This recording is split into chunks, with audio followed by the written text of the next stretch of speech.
ჩვენ დავბრუნდით ეთერში გია ჯაჯანიძის შოუს სხვა რაკურსით. დღეს ძალიან საინტერესო სტუმარი გვეყოლება გიორგი ედიშერაშვილი, ის კერძო დეტექტივია, აგენტი, რომელსაც ქირაობენ ქმრები, რათა მათი ცოლები აცდუნოს.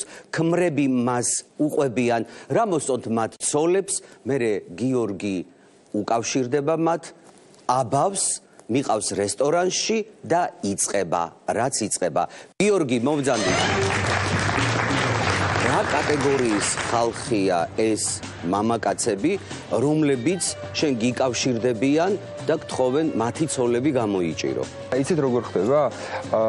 ანუ ამ სფეროში ვარ მე 2 წელია უკვე და მიკავშირდება ჩვეულებრივად კაცი, რომელიც მიხსნის რომ ეჭვიანობს.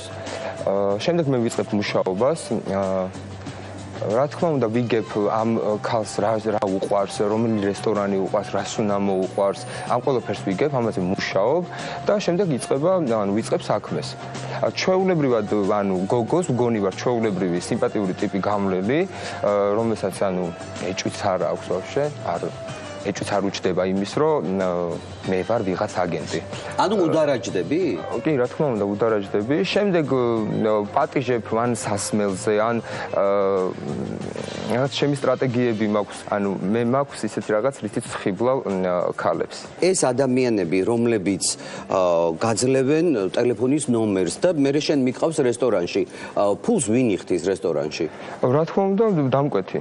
ფაქტიურად შენ უწყობ ქართული ოჯახების დანგრევას ხელს. მეგრე გამოდის. და არ გეცოდება ეს ადამიანები? ეს ჩემი საქმეა და ამით ბევრი კლიენტი გყავს? კლიენტი არის ბევრი, კი. ძალიან ბევრი. როცა შენ მიყავს ეს ადამიანები, ეს ქალბატონები სასტუმროში, სექსი ბოლომდე ხდება თუ უბრალოდ საკმარისია ის შემოყვეს? საკმარისია შემოყოს, თანახმა იყოს სასტუმრომდე წამოვიდეს და შემდეგ იქ უკვე ითიშება კამერა და უკვე ყველაფერს ვეუბნები. არა, ითიშება ხო არ ეუბნები, რომ აი მოგიტყუე და შენ ქმარს უნდა მივცე ეს. ხო, აბა მაშინ რას აკეთებ? როგორ ეუბნები? მანდ უკვე ყველაფერი აშკარა უნდა გახდეს, იმიტომ რომ შეიძლება ის ქალიც იმდენად არის გაგიჟებული, ნასვამიც არის, იმდენად უნდა რაღაც თანახმა წამოვიდეს. რამეს ხო არ ურებ ხო? არაფერს არ ურებს საერთოდ.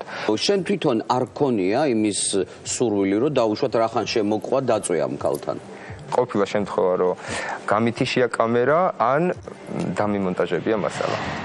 და დამონტაჟება, კლიენტს შეგიძლია მოატყუო. ხო, მომიტყუებია. შემიძლია არა, მომიტყუებია. გამოდის, რომ იმ წუთში შენ ცოლებსაც ატყუებ და ქმრებსაც. აი რა ღირს თქვენი მომსახურება? ესე არ არის ზუსტად დადგენილი. შეიძლება მე დამჭირდეს 2 დღე, შეიძლება დამჭირდეს 1 კვირა. შენ გინდა რომ თქვა ქართველი ქალი 2 კვირაში იკერება? მოდი მაშინ მე გეტყვი ყველაზე ადვილი რაც იყო. ეს იყო 4 დღე. და ყველაზე რთული? 1 თვე. ქალები თუ მოგმართავენ? ქალები კაცებისთვის? ხო. არა, არ ყო, მაგრამ მე მომართავენ მამები. მამები? კი, მამები მომართავენ, რათა დაადგინონ თავიანთ ქალიშვილები არიან თუ არა ქალწულები. და მაგას როგორ ამოწმებ? ჩვეულებრივად ვიგებ. ამ ურთიერთობაში ვიგებ ყველაფერს და იგებ რას ნიშნავს? თუ აქტი არ გეცნება როგორ? ხო, ყველაფერი ისე არ არის, რომ მხოლოდ სექსამდე მივიდეს რა. ამ ურთიერთობაში იგებ ვაფშე უცხო ადამიანი და თუ მოდის თანხდება ამ ყველაფერზე, რა თქმა უნდა, ის ხო მეუბნება მე, არის თუ არა ქალწული და ამ ყველაფერს ვიგებ და რა თქმა უნდა, იგებს მშობელი. მსგავსი რამე არ ყოფილა ქართულ ისტორიაში. შენ წარმოგიდგენია რამხელა ამბავი ხდება დღეს საქართველოში? ხო, ეს არის ყველაფერი ჩუმად კეთდება და დღეს მე ვამბობ ამ ყველაფერს, რომ არსებობენ ესეთი ადამიანებიც და არის ესეთ რაღაცები ხდება. თუ ყოფილა ესეთი შემთხვევა, მაინც ადამიანი ხარ, რაც არ უნდა აკეთო, თუ ყოფილა ისეთი შემთხვევა, რომ შეგწოდებია ქალი და არ გაწირე და არ უთხარი ქმარს? ყოფილა? არა. ყველას ამბავს ამბო? მე ვმუშაობ ამაზე და არა, ეგეთი რაღაც მე თვითონ არ მინდა უბრალოდ რა, ეს რომ თუ ხდება, მოდი იყოს ესე, იმიტომ რომ ის კაციც, ანუ თუ ქალია ცოდო, ანუ მამაკაციც ცოდოა, იმიტომ რომ ის მამაკაცი სიყვარულით უყურებს, ანუ როგორ გითხრათ ახლა ანუ მე მომართავენ ცოტა ისეთი ფულიანი კაცი. გიორგი, ერთი რამე მინდა გითხრა, ყველა ადამიანი თავის პროფესიას ირჩევს თავისი ბუნებიდან, თავისი მენტალობიდან, თავისი ოჯახური მდგომარეობიდან, თავისი სულიერი მდგომარეობიდან. რა გქონდა ისეთი, ან რა გადაგხდა ცხოვრებაში, რომ ამ ხელა სისასტიკეს აკეთებ? რა იყო შენ? ოჯახური მდგომარეობა დავარქვა მაშინ ამ ყველაფერს.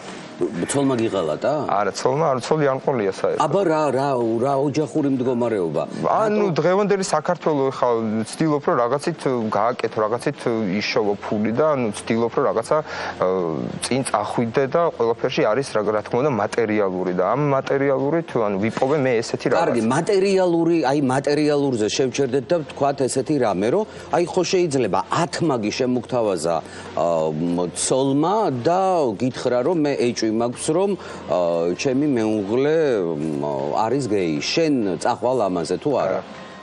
ნუ იქ თუ სასტუმრობდე თუ მიყავს კაცი და თუ გამოგყვება და მე ისევ იგივეს გააკეთებ, რატომ არა? რეპუტაციას უფრთხილდები? არა, რეპუტაციას არ უფრთხილდები. უბრალოდ არ გამომივა.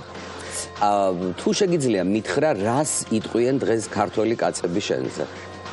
რაც უნდათ ის თქვა, რავი, რა უნდა თქვა. და მაინც რა არის? ცოტა ხანი, ანუ მე თვითონაც გავერთობი და მე თვითონაც ანუ ამით რაღაცას გავაკეთებ და ეს ცოტა ხანი გაგრძელდება, თუ დიდხანს არ გაგრძელდება, ხე მე ჩემი სიმპათიურობაც აღარ იქნება ისეთი. შენ ამბობ, რომ ხარ სიმპათიური და ესეთი დარწმუნებული ხარ, ხო შეიძლება ანუ მე მაქვს ცოლს არ მოეწონო. მე მაქვს ისეთი რაღაცა, რითიც ხიბლავ გოგოებს. რითი ხიბლავ? გაჩვენო? მაჩვენო, რა უნდა მაჩვენო, რა რითი ხიბლავ? გაჩვენებ. რას მაჩვენებ? მოდი ახლა და გაჩვენებ.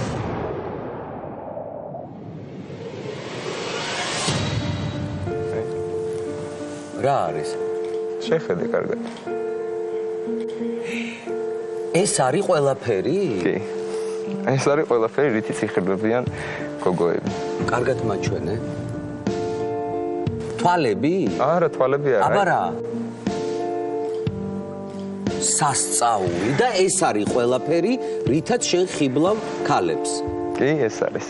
ერთ-ერთი ეს არის. აი ეხლა შენ გიყურებს მთელი საქართველო და ყველა ქალი გიცნობს უკვე. რას აპირებ? ანუ ძირითადად მიწევს ხოლმე შეცვლა იმიჯის. იმიჯი რა უნდა ქნა? მე ხვალ ესეთი არ ვიქნები. მე შენი საქმიანობით შოკში ვარ და ფიქრობ, არც კი ვიცი რა გისურვო, კარგად ბრძანდებოდე ნახვამდის, დიდი მადლობა მოგზაურობისთვის.